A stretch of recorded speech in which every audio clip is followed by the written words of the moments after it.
সাম্য মেলা 4 বছর অনুষ্ঠিত হচ্ছে 2025-26 সাম্য মেলা যেটা থিম ছিল সেটা হচ্ছে যে অহিংসা, সকলের সমান অধিকার, এই বিষয়ের উপরে ছিল সাম্য মেলা।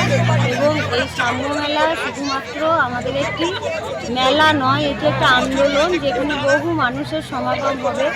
নারী, পুরুষ, রূপান্তরকামী, কৃষক, শিক্ষক, ছাত্র সকলের একটা মিলিত জায়গা ছিল এই সাম্য মেলা।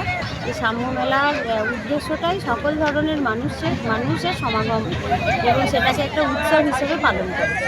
কত বছর পূর্তি হলো এটা হচ্ছে 4 বছর পূর্তি হচ্ছে। আজকের এই ডাইভার্সিটি 2016 সাল থেকে প্রতিষ্ঠিত হয়েছে, কিন্তু আমাদের সাম্য মেলাটা হচ্ছে 4 বছর। এবং এই সাম্য মেলা আমাদের 4টে জেলায় হচ্ছে: বীরভূম, দক্ষিণ চব্বিশ পরগনা, পুরুলিয়া এবং কলকাতা। 4টি জেলাতে এই বছর অনুষ্ঠিত হয়েছে। এদিনের অনুষ্ঠানের বিশেষত্ব কী?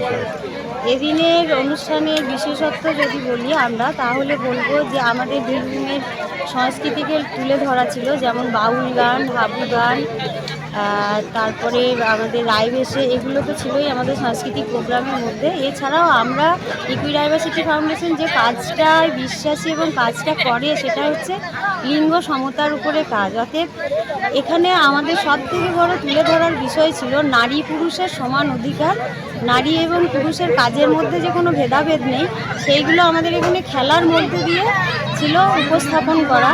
যেমন মেয়েরা তো প্রত্যেক দিন নিত্য নৈমিত্তিকভাবে বাড়িতে মশলা বাটে, জল আনে, রান্না করে।